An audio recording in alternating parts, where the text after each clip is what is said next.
साई की बात। बच्चे, कुछ कहना चाहते हो मुझसे?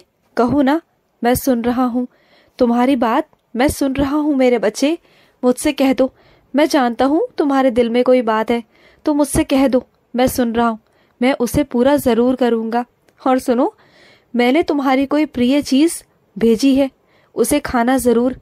ये समझना कि तुम्हारे साई ने तुम्हारे लिए भेजी है मेरे बच्चे, क्योंकि तुमने कहा था ना कि तुम्हारा मन है, तो मैंने भेज दी मेरे बच्चे। सुनो, मैं जानता हूँ कि तुम्हें फंसाने की ना कोई कोशिश कर रहा है, लेकिन तुम चिंता मत करना, उसके मंसूबों में वो कामयाब कभी नहीं हो सकता।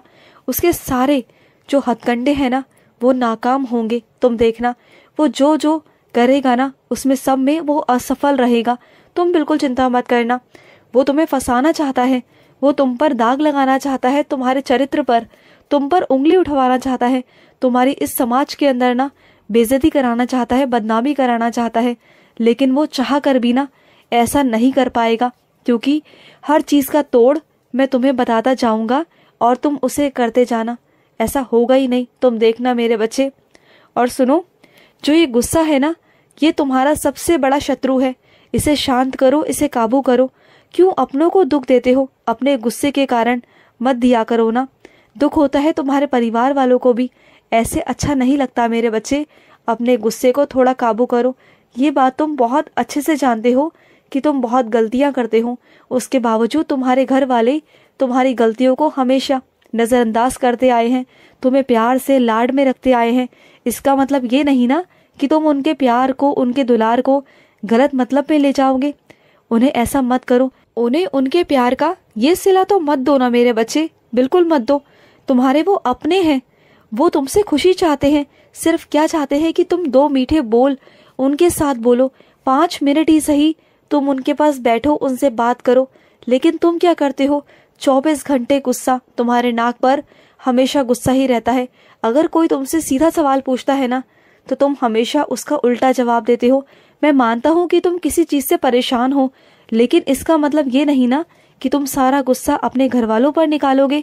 ये बहुत गलत बात है मेरे बच्चे, बहुत गलत बात है। इसे सुधारो। और सुनो, गुनहगार को सज़ा ज़रूर मिलेगी। सुन रहे हो ना? तुम्हारे गुनहगार को ज़रूर मिलेगी, और वो तुम्हारा साईं देगा मेरे बच्चे। क्योंकि जो गलती करता है ना, उसे उसके कर्मों की सज़ा ज़रूर मिलती है, अवश्य मिलती है। और उसे मैं देता हूँ, ज़रूर देता हूँ, क्योंकि वो आगे चलकर ना वैसी गलती को दोहराए नहीं, बिल्कुल नहीं दोहराए।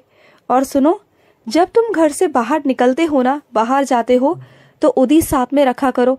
इससे हमेशा तुम्हारी रक्षा होती है मेरे बच्चे, हमेशा रक्षा होती है। और सुनो, तुम्हारी प्रार्थना मैंने सुन ली। तुमने प्रार्थना की थी ना मुझसे कि तुम्हें नौकरी चाहिए, तो देखो तुम्हारे पास फ़ोन आ गया ना नौकरी के लिए। अब जाना तुम्हें है। और सुनो, तुम्हारा ही चुनाव होगा। मैं कहता हूँ तुमसे, तुम जाओ और जाकर उनसे बातचीत करो। अपने सारे दस्तावेज लेकर जाना, सब कुछ भूलना मत। तुम्हारी आदत है भूलने की, अगर भूल जाओ तो लिख कर रखना, क्योंकि जिन्हें भूलने की आदत होती है ना, वो लिख लिया करो मेरे बच्चे, लिख कर काम किया करो। इससे भूल चूक बिल्कुल भी नहीं होगी। और सुनो, तुम्हारा साईं वो ताकत है ना कि तुम्हें समुद्री तूफानों से भी बचा सकता है। जो विश्वास की यात्रा पर चलता है ना, उसे साईं की दिव्य कृपा, शांति प्राप्त होती है। और जो साईं की शिक्षा है ना, उसमें आशा की मशाल पैदा होती है। जो चुनौतियाँ होती है ना, उनसे लड़ने की ताकत मिलती है। और जो साईं की छत्र छाया है ना, वो हर एक निराशा को त्यागती है, और वहाँ पर हमें एक नई ऊर्जा प्राप्त होती है, साहस मिलता है लड़ने के लिए, और हमें हमेशा आगे बढ़ने के लिए प्रोत्साहन मिलता है, प्रेरणा मिलती है, मार्गदर्शन मिलता है। और साईं सदैव हमारी सुरक्षा का वादा करते हैं हमेशा। चाहे हम परेशानियों में हो ना, अगर हम अपनी आंखें बंद करें ना, तो वो वादे हमें याद आते हैं, वो वचन हमें याद आते हैं जो तुम्हारे साईं ने तुमसे किए हैं। बस मैं तुमसे इतना कहता हूँ कि तुम मेरी तरफ देखो और मैं तुम्हारी तरफ देखूंगा, और सदैव सुरक्षा का वादा मैं लेता हूँ तुमसे। तुम्हें हर चीज़ से बचाऊंगा। तुम्हारा अटल जो विश्वास है ना, वो साहस में बदल जाएगा। तुम्हारा निराशा आशा में बदल जाएगी। और मैं तुम्हारा स्थिर साथी हूँ। जीवन भर मैं तुम्हारा साथ निभाऊंगा, जीवन भर। और तुम्हारी जितनी भी चिंताएं हैं ना, वो ऐसे गायब हो जाएंगी ना कि तुम्हें पता ही नहीं चलेगा, और तुम्हारी सारी प्रार्थना, तुम्हारी सारी इच्छाएं पूरी होंगी। सारी इच्छा, बस तुम्हारा असीम प्रेम होना चाहिए। फिर देखना तुम्हारी सारी परेशानियों की मुक्ति हो जाएगी मेरे बच्चे, हो जाएगी। और सुनो, रोज ना अखबार पढ़ने की आदत डालो। जितना तुम अपने घर में रहते हो ना, उतना ही तुम आसपास की और दुनिया की खबरें भी रखा करो कि दुनिया में क्या चल रहा है, और उसके लिए तुम्हें रोज अखबार पढ़ना पड़ेगा। इसे अपने आदत में डालो। मैं जानता हूँ कि जिस वक्त तुम जहाँ पर होते हो ना, वहाँ पर तुम्हें अखबार नहीं मिल पाता, परेशान हो जाते हो, तो चिंता मत करना, तुम तक अखबार पहुँच जाया करेगा और तुम उसे रोज पढ़ना, रोज पढ़ना। और कुछ मेरे बच्चों के हाथ में ना इतना जादू है ना कि वो पूरन पोली बहुत स्वादिष्ट बनाते हैं, बहुत स्वादिष्ट। तो अपने साईं को पूरन पोली बनाकर कब खिला रहे हो तुम? क्योंकि तुम्हारे हाथों की जो पूरन पोली है ना, उसमें जादू है, तुम्हारे हाथों में बहुत जादू है मेरे बच्चे। अपने साईं को कब खिलाओगे? खिलाओगे ना? और सुनो, जिन मेरे बच्चों का मुझ पर अडिग विश्वास होता है ना, बिल्कुल अडिग विश्वास, उसके हर चीज को मैं स्वयं आकर पूरा करता हूँ, खुद आकर। और सुनो, जितने भी समझदार लोग होते हैं, ज्ञानी लोग होते हैं ना, उनकी पहचान होती है कि वो कम बोलते हैं, बहुत कम बोलते हैं, पर उनका दिमाग तेजी से दौड़ता है। उन्हें ना लिखना बहुत पसंद होता है। तो ऐसे लोग ना बहुत समझदार होते हैं, बहुत ज्ञानी होते हैं। सबको लगता है कि वो बेवकूफ़ है, लेकिन वो बेवकूफ़ नहीं होते। वो सबसे ज़्यादा दिमाग के होते हैं, सबसे ज़्यादा उनके अंदर बुद्धि होती है, क्योंकि वो अपनी ऊर्जा को इस तरह व्यर्थ नहीं करते बातें कर कर इधर उधर की।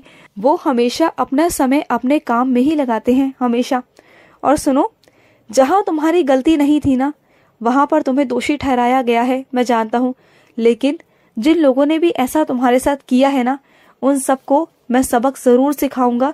तुम बिल्कुल परेशान मत हो, और तुम्हें वहाँ से निकाल कर बाहर ले आऊँगा। तुम बिल्कुल चिंता मत करना। और सुनो, अन्नदान होता है ना, वो सबसे महत्वपूर्ण दान है मेरे बच्चे, क्योंकि अन्नदान के ऊपर कोई भी दान नहीं है।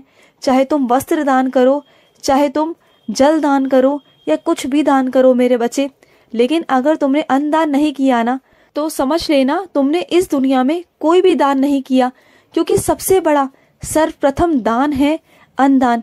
अगर तुम सच में कुछ दान करना चाहते हो ना, तो अन्न दान करो, किसी भूखे का पेट भरो। फिर देखना, तुम अगर किसी भूखे का पेट भरोगे ना, तो मैं तुम्हारे और तुम्हारे परिवार का पेट भरूंगा, और वो भी बहुत अच्छे से, दुगनी तरह से। और सुनो, जो मेरे बच्चे मेरी शरणागत आ जाते हैं ना, तन से, मन से और धन से, उनका सदैव मैं ध्यान करता हूँ। वो मेरा ध्यान करते हैं, मेरा चिंतन करते हैं, और मैं उनकी चिंता करता हूँ। ये होता है साईं का और साईं के बच्चों का प्यार, बहुत अलग। बस वो मेरा ध्यान करे और मैं उनकी चिंता करूँगा। बस उनकी सारी जिम्मेदारियाँ मैं उठाऊँगा, खुद तुम्हारी सारी जिम्मेदारियाँ उठाऊँगा मेरे बच्चे। और सुनो, तुम्हारे घर परिवार का ऐसा कोई सदस्य है जो देर रात से घर पर आता है, तो सुनो, उनके पास में हमेशा उदी रखा करो। अगर उनके पास उदी रहेगी ना, तो मैं स्वयं उनकी रक्षा करूँगा हमेशा। खुश रहो। आज का साई संदेश समाप्त हुआ।